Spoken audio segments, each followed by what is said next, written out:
Good afternoon, everybody, and welcome to today's webinar, Low Cost Marketing Strategies. I'm not going to waste any time because I do have a lot to get through today. So I am going to get into it. We did have a number of registered guests, and I'm sure they will start coming in as we move through the webinar.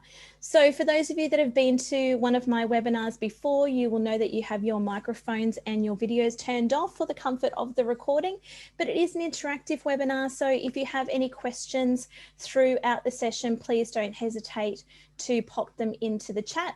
And for anybody that's registered today, you will get a copy of the recording, though I do suggest you have a notepad in case you come across any gems that you want to write down. For those of you that don't know me, my name is Kerrie Saverin and I'm the co-founder of Altitude Business Solutions. I'm a digital business consultant with over 25 years of business management experience. So there's a little bit about me.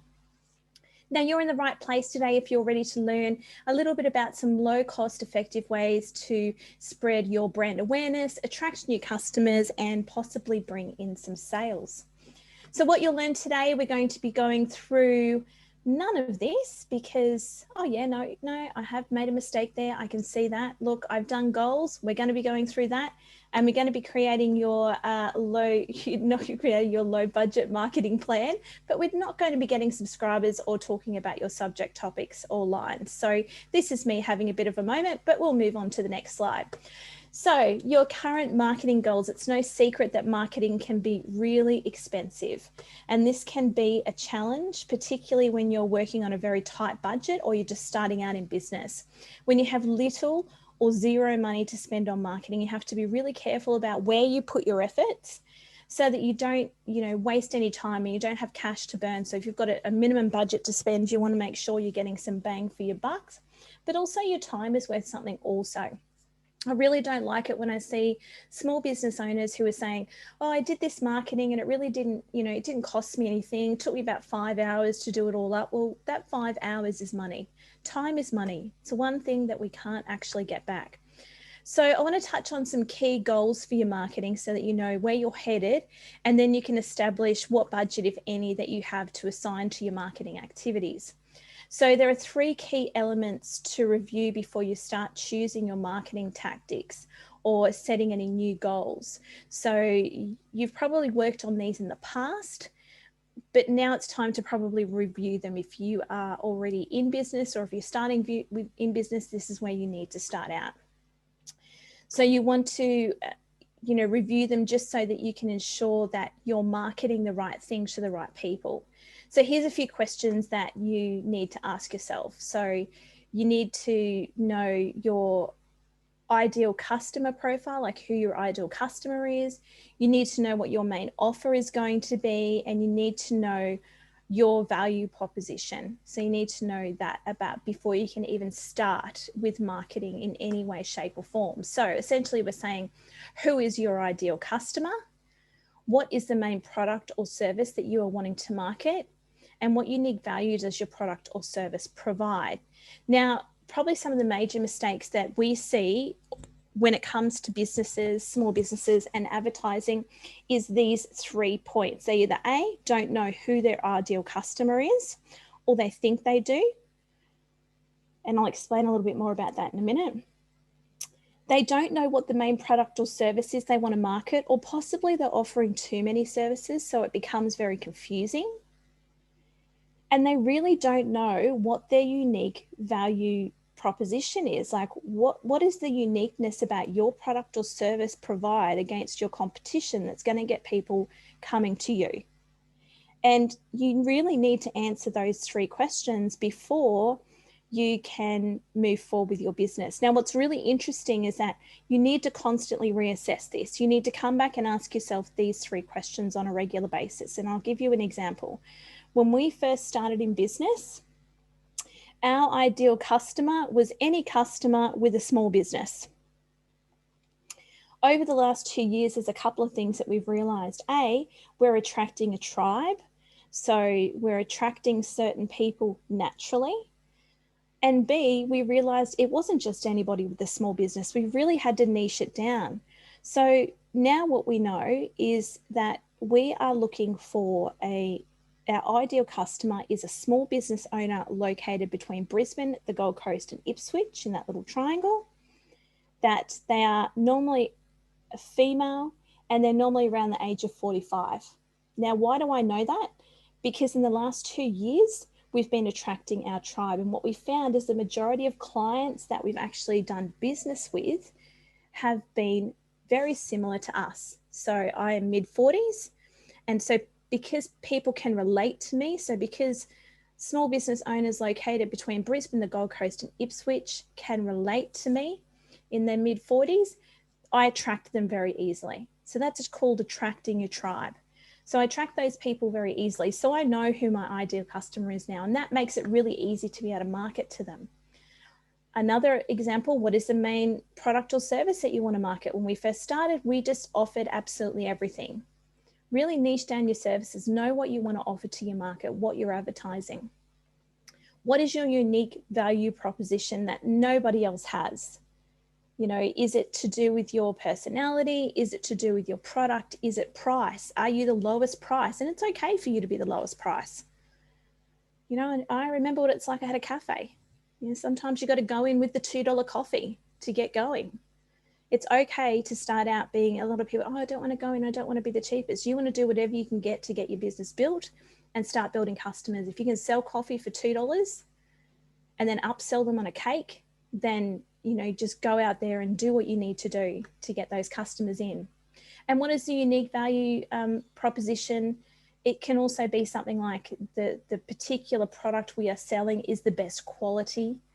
It uses unique, you know, crafted titanium, you know, whatever that speciality is, that differs you from your competition.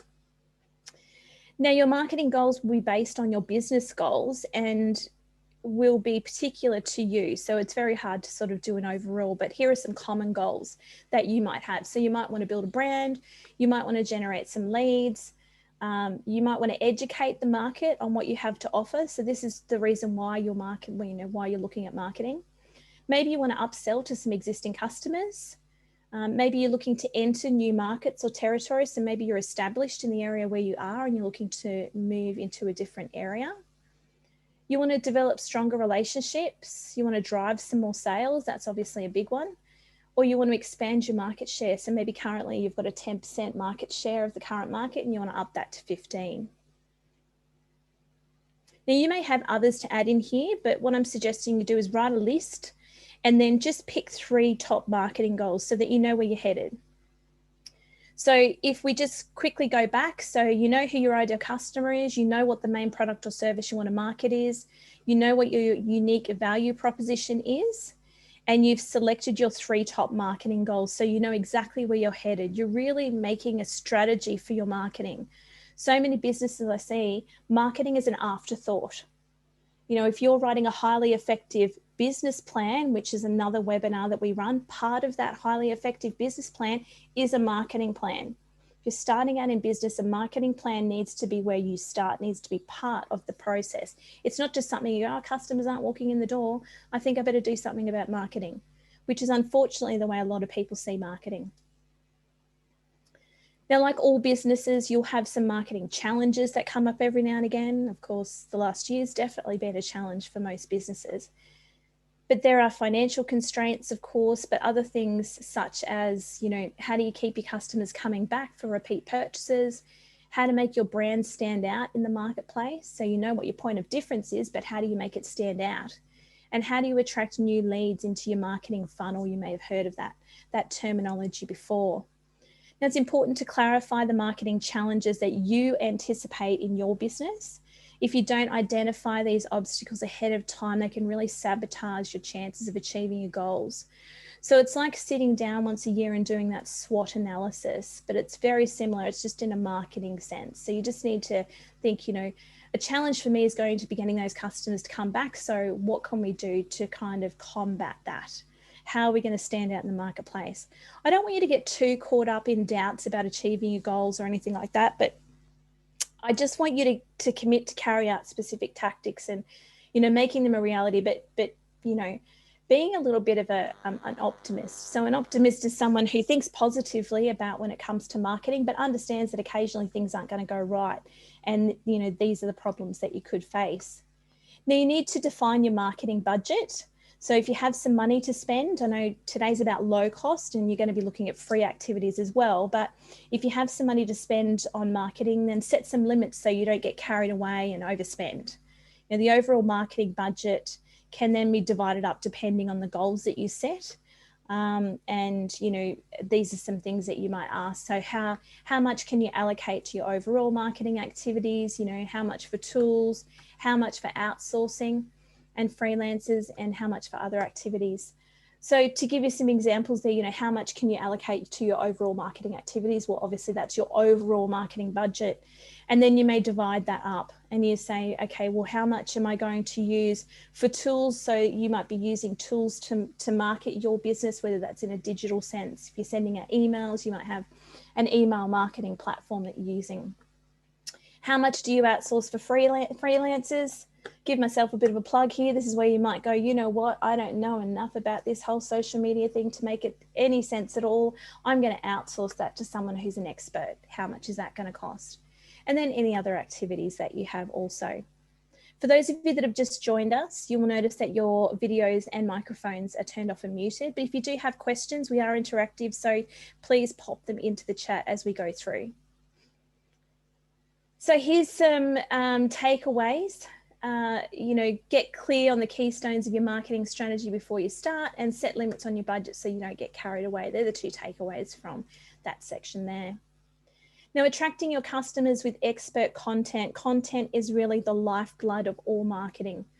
You know, a lot of businesses I deal with, when you start talking about content, they start to glaze over. Can I just remind you all at this point that you cannot be an expert in absolutely everything. You're an expert in your field of what your business is. And I understand that when you're a business owner, you are, you know, that you're the running the business, you're the accounts person, you're the marketing person, you're the payroll clerk, you're everything. But when it comes to being able to build your business and get results, it's okay for you to be able to employ some experts or get some expert help in this area as well. Content is the real lifeblood of your marketing, and it's the way you get your message out into the world. Spread awareness of your brand, you know, build a public face for your business. Whatever your marketing goals are, content will always play a crucial part in achieving them. So we're going to have a little look at about how you can plan some content and give you some tactics there. So we touched earlier on this, but value, you know, up to date, having an aim for your content, you know, is this picture just puts it into perspective. So you aim your content to share your expertise, to build your profile, to engage in existing customers, to attract new leads, to educate and inform your target group, or to make more sales, or to grow your community. They're the reasons why that you're putting your content out there. Now, you already may be using content marketing in your business. In fact, you would be if you're advertising, but how can you up your game and use it more effectively? You know, you need to be clear on what your aim is and plan out your content so that it advances your marketing goals. And that's why knowing what those marketing goals in the beginning is really important. After you've decided what you want to achieve with your content, say in the next 3 months, I would say don't go too much further in advance than 3 months, guys, because I think you need to stop and reassess to see whether things are working. I know things take 3 to 6 months to kind of get going sometimes, but I'd really like to see you reassessing your marketing after 3 months and going, well, that worked and that didn't work. You can't reassess it after a week, but you can certainly after 12 weeks reassess it. So I'm going to give you some examples to get you thinking, you know, growing the number to, you know, of what you might like to do. So what types of content are you going to use? How much content you'll need? How are you going to track your success, and which channels you'll use? This all needs to form part of that little plan that you're going to do up. You need to have a plan, and I'll give you a little bit of an insight into having a plan a bit later. But, you know, what types of content you use, don't just rely on writing blog posts or social media. You know, there are many different content mediums out there to experiment with, and including print media. You know, in the area where I'm located halfway between Brisbane and the Gold Coast, there are lots of little in-print magazines. You know, the big newspapers have gone out and decided to only go digital now and not actually print a paper. So a lot of those little local publications are coming up. So it's thinking about the different types of content that you'll use across where. How much content you'll need. Now, this will depend on the aim of your content and your goal. That will essentially drive the amount. But as a general rule, I would be aiming to put out at least 3 pieces of content a week. So you see you're going, oh, wow, that's a lot. But that doesn't mean that you can't repeat what you're putting out over that 12-week period. You just want to be fresh of mind all the time. So it can be various formats as well. It can be in the form of a video or an audio clip or, you know, a newspaper print or a social media post. Like, there's so many things you can do. And how will you track your success? You know, these days you can pretty much track anything in the digital world, but you need to choose exactly what works for you and how you're going to assess it. Otherwise, you're going to end up overwhelmed by data. You know, when it comes to emails is a really good example. You can track everything when it comes to emails. But to keep it simple, you might just like to monitor the open rate and the unsubscribe rate. You need to monitor it so that you can judge whether it's successful for you or not. Now, which channels will you use should really be reflective of your client. You know who your ideal customer is now. So where are they likely to be? You know, your clients and customers are likely to be on social media. 71% of Australia is. Whether we want to believe that or not, that's the truth of the matter. So find out where your audience spends most of their time. You know, are they on Facebook? Are they on YouTube? Are they on Instagram? Are they on LinkedIn as your social media platform? You don't necessarily have to be across all of them. But if you're a business to business kind of business, then LinkedIn is probably the place that you need to be. That way you can grow your presence on those platforms and communicate with your followers, and that's their preferred platform and that's where they're going to be. So you're talking to your client. Now, some quick tactics could be, and I know some of these look scary, but you could run a live stream. I'm not big on live streams, but I'm talking to you about it because that's my job. So you could run a live stream, set up a live stream session, or even a series of short sessions talking about solutions to your targeted audience's needs. That's a bit of a reminder. Your business only exists because of a problem that somebody has. What is that problem? What is their needs? Now, Livestream is available on all the major social media channels, including Facebook, Instagram, and Twitter. So, you know, it has the real ability to be able to speak to your potential client as well. So design infographics to turn your favorite quote or extracts from content into an infographic. So this is where a graphic design tool like Canva really comes in handy, and there's so many things that you can do with Canva, but that's another whole webinar there.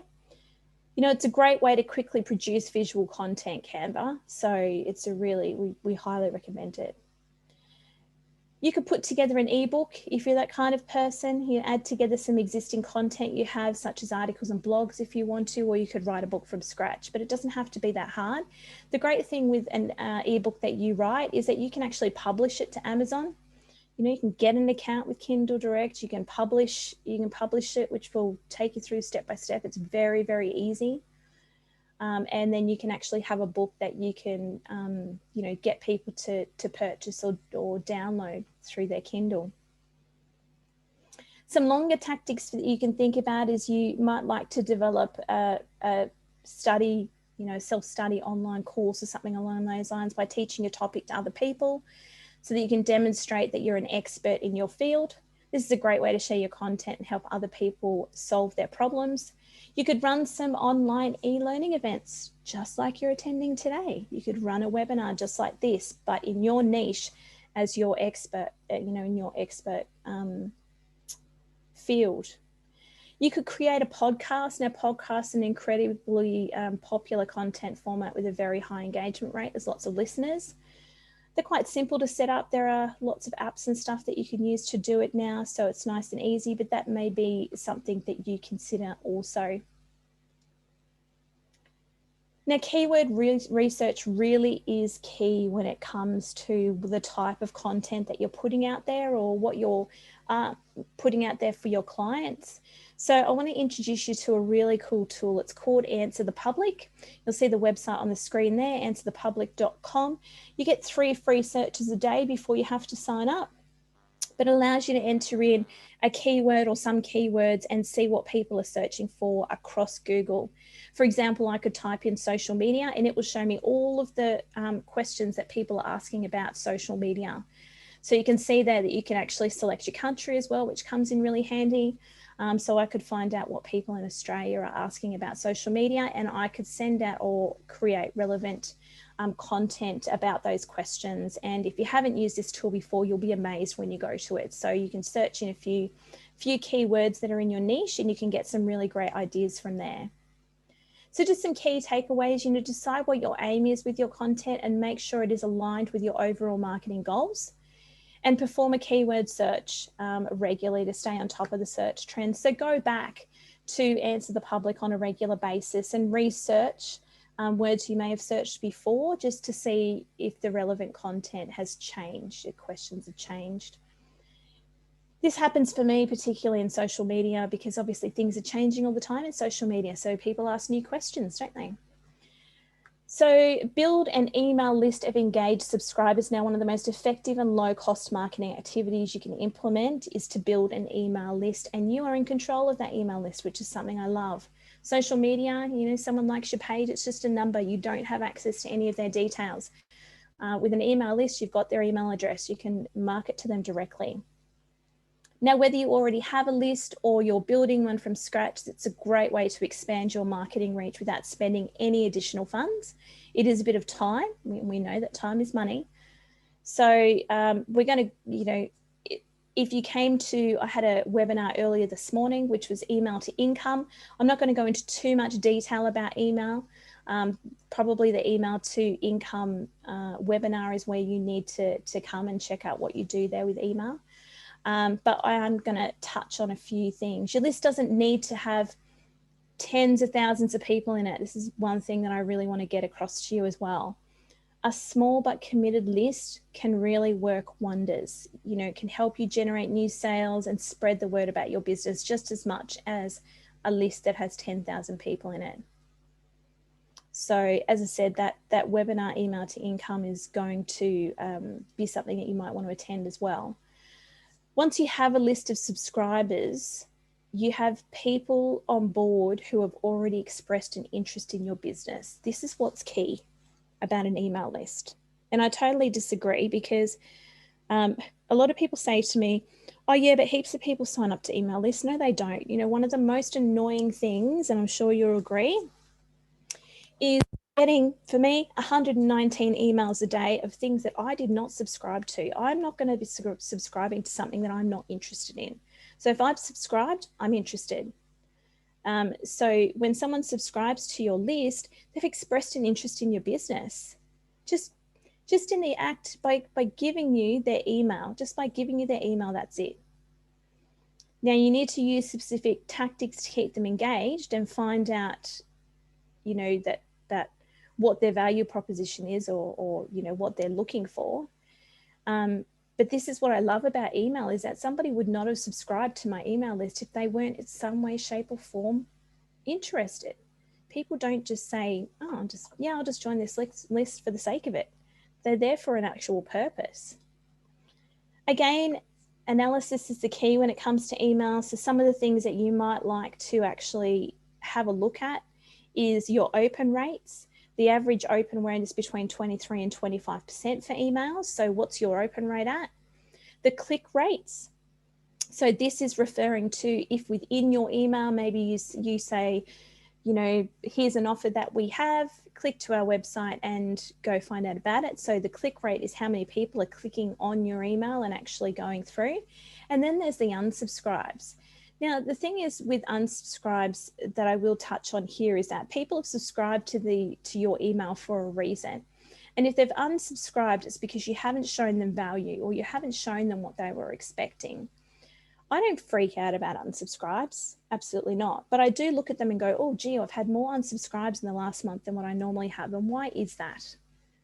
You know, why is that the case? What have I sent out that's changed? What's different?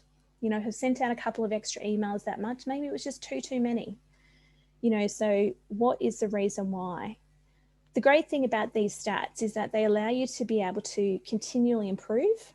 You know, if you're not getting very good open rates, then maybe you need to have a look at your subject line. If you're getting great open rates, but the click-through rates are terrible, maybe it's the offer or the way that the email's written. So in the digital format, you have a great lot of analysis to be able to go with. Being sociable, now you're probably already on social media for publicity, as I think we are definitely past the stage where businesses can choose if they want to be on social media. It just is part of the setup of a business now. It's not something that you go, gee, I wonder if I should have that or not. You just have it. People are using these social media channels more and more often as a search engine, particularly Facebook. So the first thing they'll do when they see an advertising is possibly jump on Facebook to see if you've got a Facebook page. So we are well and truly past the stage where you can, gee, I wonder if I should have a Facebook page for my business. You should have a Facebook page for your business. Absolutely. It's a really effective way to market yourself and your business, but you don't want to waste valuable time. You want to be focused about what it is that you're doing also.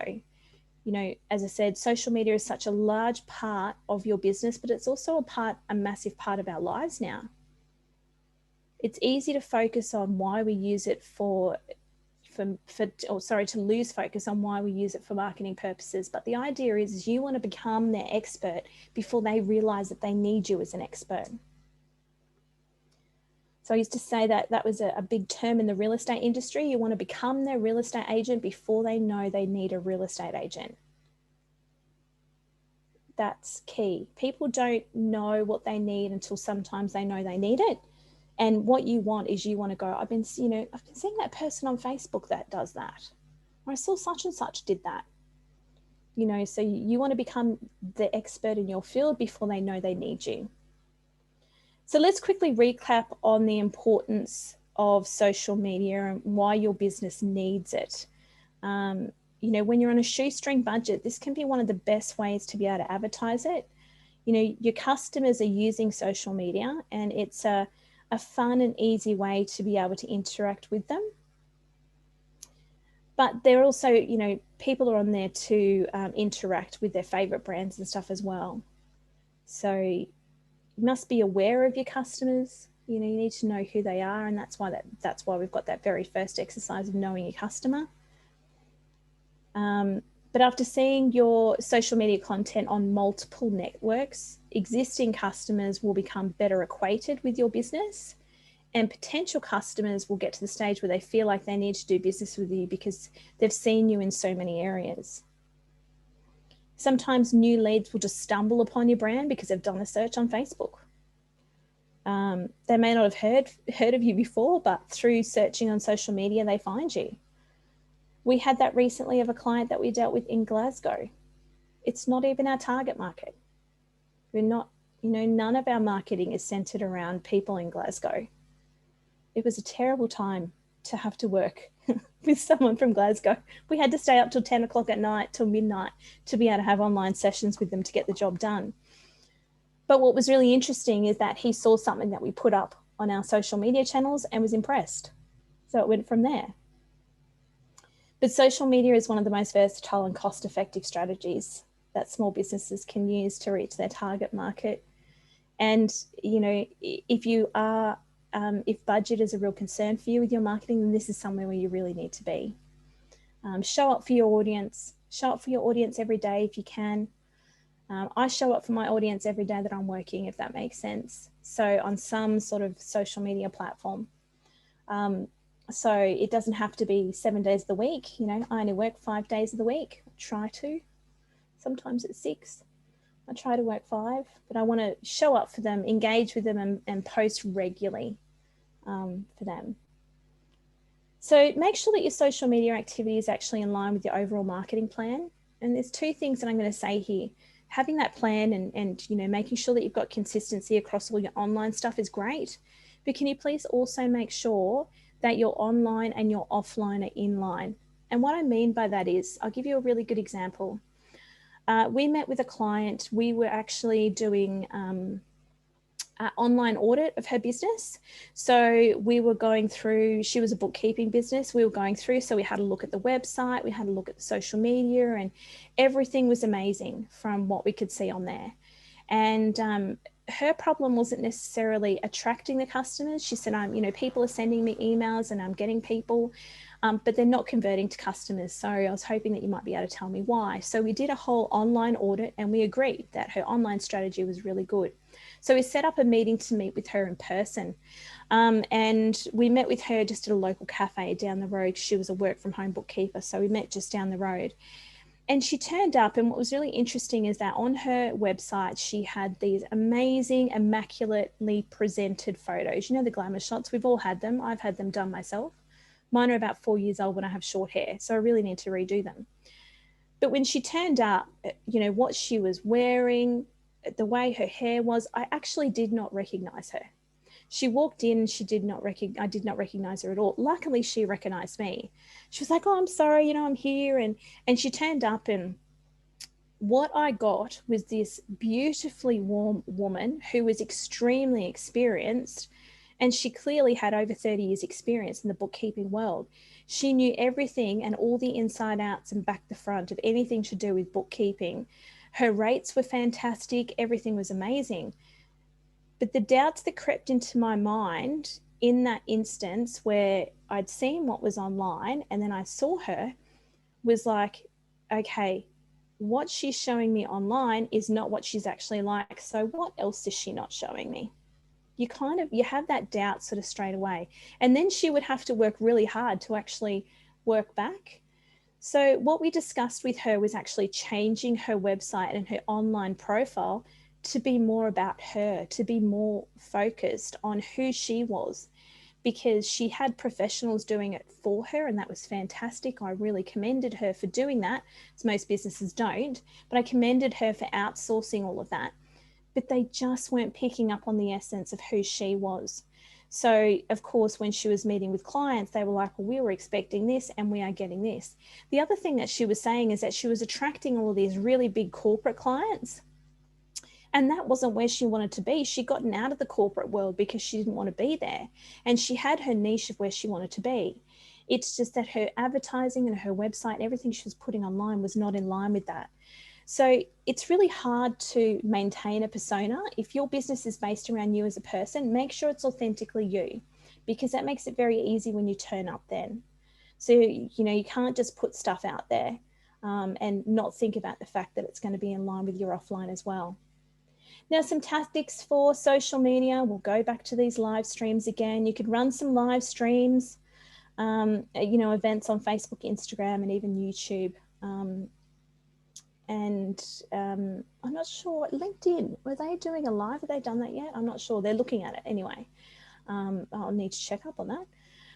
You could start a regular content series. So in addition to your regular social media content, you could start a regular content series, and you might see this where you post the same thing on the same day every week.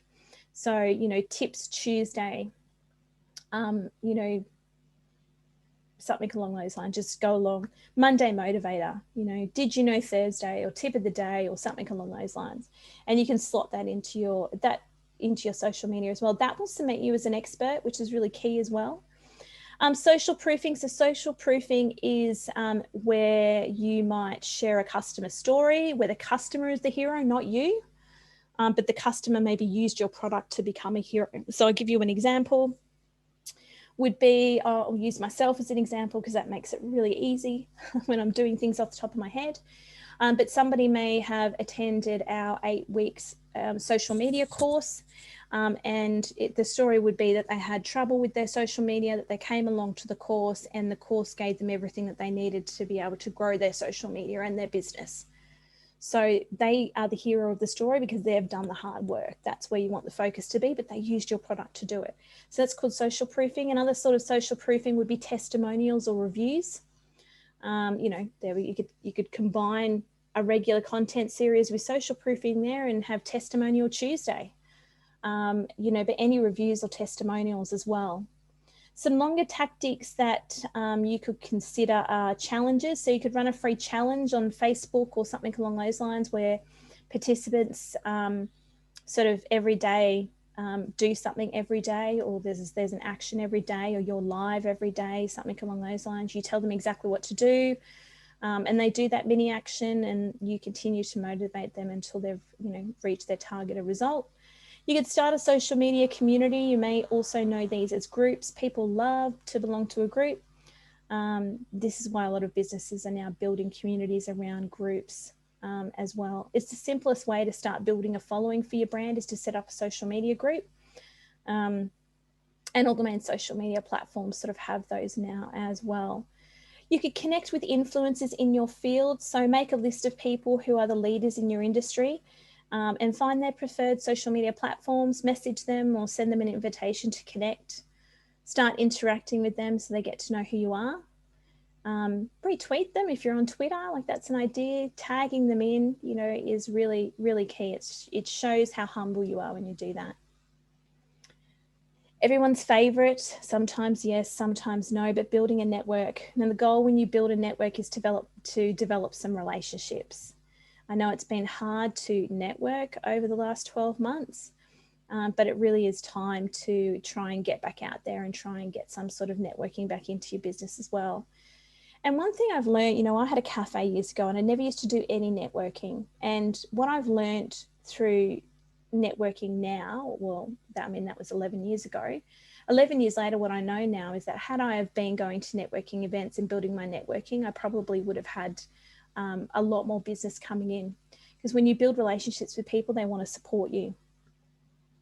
So, you know, it isn't just a question of getting more likes on your Facebook page or visitors to your website. It is about building those relationships.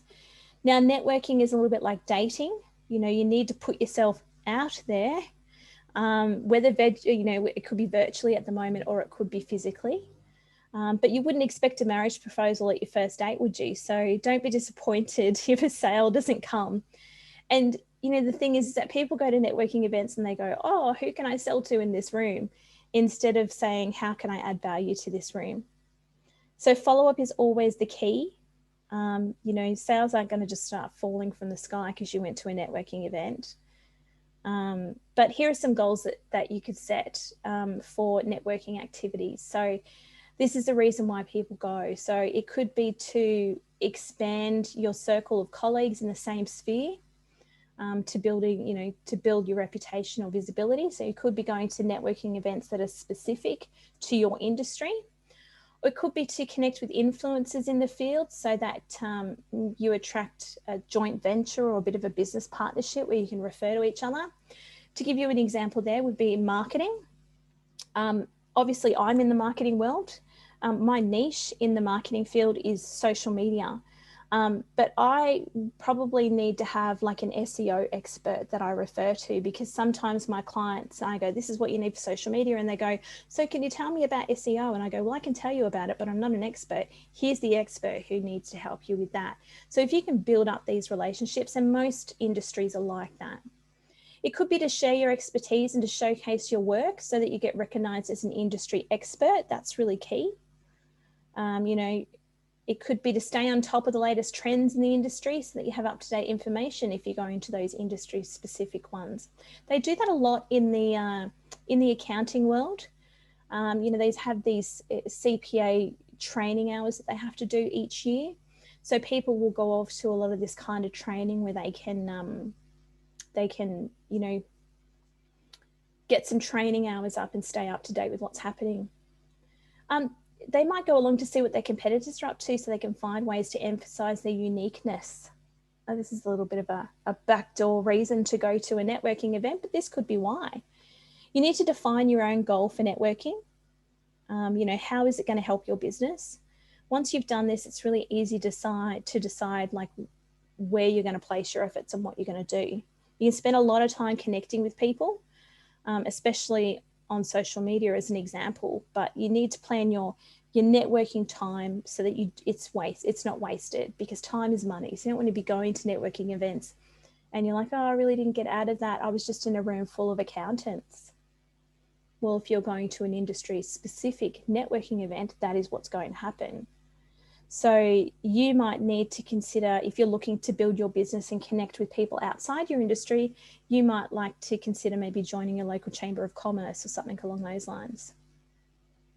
Networking is about helping others first before asking if they can help you. And as I was saying, that's the number one mistake that people make.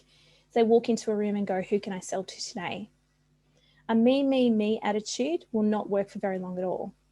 You need to put the focus on the other person, and you need to get to know something about them. Look for ways to help those in your network in order to build those relationships. This is how you create raving fans. Raving fans will then recommend you to other clients or to their clients. So just think about, it's not just about who you're helping in the networking room, but how they can help, how you can help their clients or their people that they know. You know, you really won't you won't know how you can help somebody until you build a relationship with them. You know, you can have some ideas, but you really need to build that relationship so that you can offer the help from your expertise. So a few tactics for networking: order some business cards. I know people say business cards are dead. They're not. They're really easy to hand out when someone says, do you have a card? You know, I went to a networking event ages ago, and I remember meeting this wonderful woman, and I said to her, oh, I'd really love to do some business with you. I think I could need what you have. Can I have a business card? And she said, I don't do business cards. I'm completely digital. And I had gone to this networking event and purposely left my phone in the car because I was going there to build relationships, and I didn't want to get distracted by my phone, which is constantly ringing. So I'd left, and I said, oh, well, I actually don't have my mobile phone. And she looked at me like I'd grown 3 heads and said, you don't have a mobile phone? I went, no, I do. I just didn't bring it in with me because I left it in the car because I'm here networking and I wanted to pay attention to the people here. And I said, oh, well, I'll give you one of my business cards then, and you can email me. And I never heard from her. So she lost my business that she could have won quite easily on that day. I would have done business with her on that day had she just had the business card to hand over to me, but she didn't. Then when she said she was going all digital, she was then put into a predicament where it was like, oh, you don't have a mobile, so your digital can't be relied upon then. That's not to say that creating a great digital business card isn't a good idea. You can do that on a number of platforms now. Where you can create a digital business card. There's Camcard is one, Hello is another one, where you get to share a virtual business card if that's what you like to do. There is a Australian-made product as well. I'll be honest with you, I've just ordered it because I'm curious. It's called Social Dot by a lady in Australia, and she's created these social dots which you put on the back of your phone. Someone's phone just taps it and it will automatically open up a digital business card. So that's pretty cool. Or as I said earlier, you could join relevant organisations like your local Chamber of Commerce might be one that you join, or your, you know, could be a local hospitality group as well, just depending on what you're going for. Expanding your visibility. Now, nobody's goal in business is to be the best kept secret in the world. Would you agree? Like, I think everybody wants to get out there. I mean, ask any business owner what it is that they do, and, you know, we could talk for hours on it. So you want exposure to get better known in the market. You want to, you know, build up an image of yourself as a bit of the go-to expert in your field.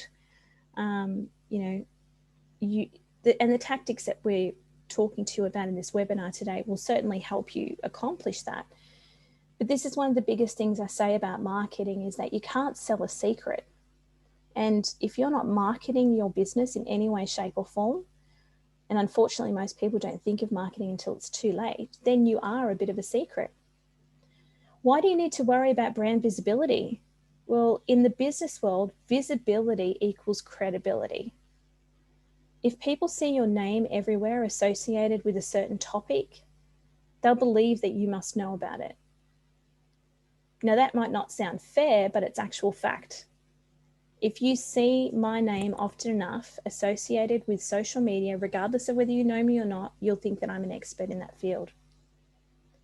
Now, of course, it's better to be both visible and credible. That's obviously your goal. Very rarely do I come across a business that advertises things that they're not actually an expert in. But greater visibility equals more potential customers and more people can refer you to others. The best product or service in the world will be useless at bringing in customers if no one knows about it. I go through on Instagram occasionally. I find Instagram fascinating for being able to find Australian small businesses. A lot of people have Instagram accounts. And I go through and I have a look and I find some amazing products. And I just go, why don't we know more about this? What's going on? So then I contact them and I normally say, I just have to say, you have an amazing product and I'm shocked that I don't already know about it. Particularly when it comes to a marketing product and I work in the industry and I think, you know, I know that my social media knows I love this stuff. It should be showing me and it's not. And then I find out that they've never actually done any marketing. Oh yeah, that's great. I started this business 12 months ago and it's been a little bit hard. I haven't really got it off the ground yet. I go, well, what was your marketing plan? Oh, I don't really have any money.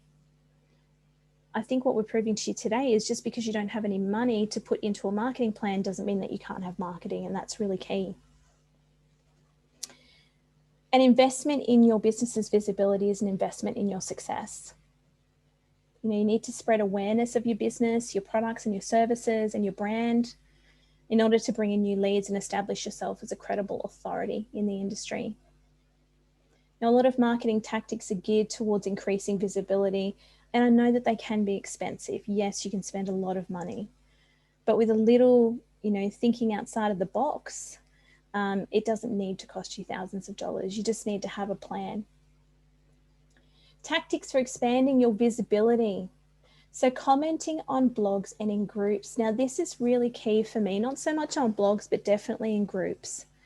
So if I'm on social media and I've joined groups as my business page, I will be on there commenting on small businesses and building relationships with them. It shows that, you know, offering helpful advice to them or solutions to their problems that they may be putting out there. That will naturally raise my visibility and improve credibility at the same time. So joining groups on social media will attract new leads to your business, but you don't need to be too pushy. The intention isn't to make a direct sale, it's just to help people. You could run a charity promotion. So being involved with a charity will get you noticed in a positive way. You can make it a long-term strategy or simply make it a quick decision for action. For example, if you have a new promotion coming up where you might give a percentage of the profits of the sales to a particular charity, that is something that you could choose to do. And I know a number of businesses, and a lot of businesses get this icky feeling in their tummy when they think of this one. Oh, no, I wouldn't do that. I wouldn't do that. But there are a number of businesses, particularly in the corporate world, that do this all the time. It's an acceptable form of advertising when you are supporting a local charity. So, you know, supporting your local Relay for Life when that's happening, you know, each one of those as an example has a different area. So use your network to help promote you. So if you have joint venture partners, you were talking about before with the marketing industry and, you know, me being in social media and having someone in SEO or other solid contacts in your network, you know, ask them for help with marketing. So, you know, can you share each other and promote each other? Ask them to do a quick promo in you in their email list or offer them something so that they are offered something to be able to share out to their network. Being a guest is a really good one. So being a guest on somebody else's either blog or a podcast or a webinar or a live stream means you don't have to do the live stream. You're just on there as the expert guest. I know there's a couple of Facebook groups that you can be a part of for podcasts, so podcast guests or something along those lines where you can search and become guests. You know, it'll put you in front of a new audience and it will bring you your visibility, and you can actually then use that, especially if it's a social media platform and you're going live, say on Facebook, you can share that Facebook Live across to your page and say, you know, we had a great time today at this webinar, or thanks for having us as a guest. This is about making a concentrated effort to expand your visibility. So you might need to consider local radio and TV exposure. I know that, again, we're getting into the stuff that can cost money, but you do have your local radio stations that are community radio stations, and they can be very inexpensive. We did one last year with a local radio station, and I think we paid $130 and we got like 30 ads in a prime time slot. So that was a really good experience for us. Or another one you could do is apply for your local business awards. So, you know, a lot of your local Chamber of Commerces and things, they have their local business awards, and it's an opportunity for you to be able to show your expertise, apply for an award and see how you go. A lot of the time, most people who put in an application for the awards become some sort of finalist or an entrant or something along those lines. So it creates a bit of momentum for the event. So that can be something that you really need to consider also. As always, being organised and creating a marketing plan is really key. And we have touched on a couple of things to do with your marketing plan. I'm conscious of time. We've got 10 minutes left and I think I'm running right on schedule. If you have any questions, don't forget to put them into the chat today. When you are looking at your plan or your marketing plan, you need to, this is just a bit of a guide. So have a tactic, you know, what action do you intend to take? What's the goal for the tactic? You know, how much money do you need to allocate, if any? When will you implement the tactic? You know, how will you measure the success of it?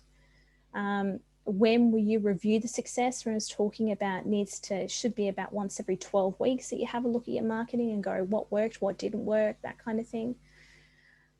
And decide if you want to repeat anything. So if anything's been successful, you know, maybe why was it successful? There's no use running a Christmas campaign at Easter. If it worked at Christmas because it was Christmas, then do it every Christmas. But you might decide that you want to totally drop it as well. So here's an example. So you might decide that you want to live stream for 30 days or, you know, the goal for that is to send traffic to a lead magnet that you've built, or maybe you want to send them to your email list. Or this one's great because it has no budgets. There's no dollars to be spent on it. It's going to start in October. The tracking metrics will be views, traffics, and to the opt-in page and subscribers. So from the live stream. And they're going to check the results after 2 weeks and then again after 30 days. So you're going to check, 2 weeks into the 30 days, check the results. And that's really a good idea. Can I tell you, from a social media perspective, if you're going to commit to doing daily live streams for 30 days, you want to get 2 weeks into it and have a look at your metrics, have a look at the ones that worked really well, have a look at the ones that didn't, so that for the next 30 days, you can continue to do that. And are you going to continue? It says no. So it's not something that you're going to repeat. You're just doing a live stream for 30 days. That's the plan. Of course, you may change if you get 2 weeks in. You're like, wow, this is amazing. I'm going to keep doing this forever. And that's okay as well. So Kim's asking, if you're using Facebook for ads, I heard that you can do pretty cheaply as well. Is that right? Look, Facebook and advertising. How do I feel about giving my money to Facebook at the moment? The thing is with Facebook is there is a lot of competition on Facebook. It is the largest social media platform in the world. So you do have to spend a considerable amount of money to get a return on it. We did run an advertising campaign last year, which was very successful for us. It wasn't, it was an opt-in for a pre-recorded webinar. So it was, want to grow your business using social media. Please enter your email address to get instant access to a pre-recorded webinar. So we had a lot of success with that across Australia, got a lot of contacts. And from that, we got some business. We did have to spend a lot of money, I will say. I think we worked out that we actually spent $300 on pushing that out over a 20-day period to get those people in. We did get the money back in, but obviously you have to spend before you get it out there.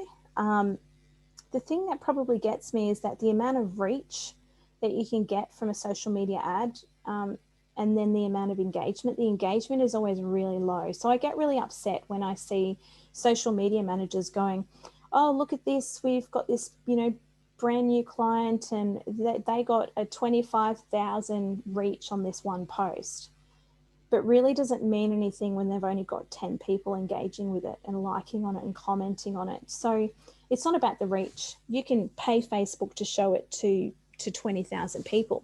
You need to assess it based on the engagement, based on the number of people that sign up. But you can quite easily waste money, and I see businesses doing it all the time. You know, they do a post and then they boost it, and they think that's great, that's getting them exposure, but it's not getting them the right exposure. So you do need to have a little bit of a plan. So you can say, yeah, I'm going to boost something for $50. My advice to you, Kim, would be spend the $44 and have a look at the ASBAS program for an expert in Facebook advertising. You know, we focus on organic reach for social media, but you need someone for Facebook advertising, and spend the $44 having a chat to them about the key things that you can do to make it a success, and then go and do it. Because this program is not going to be around forever and it's so cheap. You need to constantly review your plan for marketing. You know, a marketing plan really is just a planning process. It's not a static document. You know, you need to review it regularly and revise it as needed. You schedule marketing reviews, you know, I say every 3 months, but, you know, 6 or 12 months at the absolute latest. You know, sit down with if you don't have a marketing team or a business partner, just sit down and have a look at your marketing, keep track of it all. Where's it all going? Is it succeeding? You know, what's working, what isn't working? You want to do more of what's working and less of, you know, you may have put a plan for the whole entire year in, and at 6 months you're going, well, you know what, after this last 6 months, we've realized A, B, and C works really well, but D and E doesn't work well. We're going to delete all the D and E's out of the next 6 months and just repeat what we've done that's been successful. And that's how you get success from your marketing. So just make sure you kind of have that little plan in place and little thought. Now, if you have any last minute questions, now's the time to put them into the chat via, you know, for everybody, a direct message, whatever suits. But you've come to this webinar today through the Australian Small Business Advisory Services Program. And as you heard me just talk about a couple of minutes ago, you have the option to talk to experts on a one-on-one through this program until the end of June. $44 for a 1 hour session, and we can get a lot done in that 1 hour session. So for my business, we focus in through ASBAS on organic strategies for Facebook. It's the majority of what we use on Facebook to grow our business. We don't use a lot of paid strategies. So if you're wanting to talk to somebody about paid strategies, you need to go to the ASBAS website and find the person who would be your expert. There's also 2-hour workshops, which are absolutely amazing to be able to attend. And they're just $25 at the moment. So such a great pricing for you guys. And then these free webinars. I believe you get 24 hours of ASBAS assistance, as they're calling it. So you can book that right up. Our next free webinar that we've got coming up is called Winning the SEO Game. So this is on Thursday, the 29th of April. And this is where we talk about the tactics that you can use to get people to your website so that you can build your search engine optimization, which means is, you know, it's kind of like we're trying to get on page 1 of Google, essentially. So what tips can we give you in relation to that? So guys, if you don't have any more questions, I'm actually going to finish right on time. I never do. I normally always going over.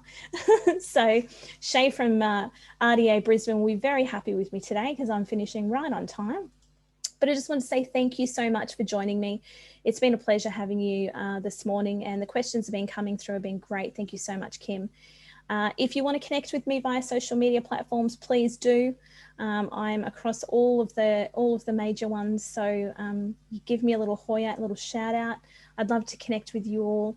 But if not, I would love to see you in another webinar. Remember, they're just coming up till the end of June, so don't miss out on all of those. And I hope to see you all again soon. Enjoy the rest of your day.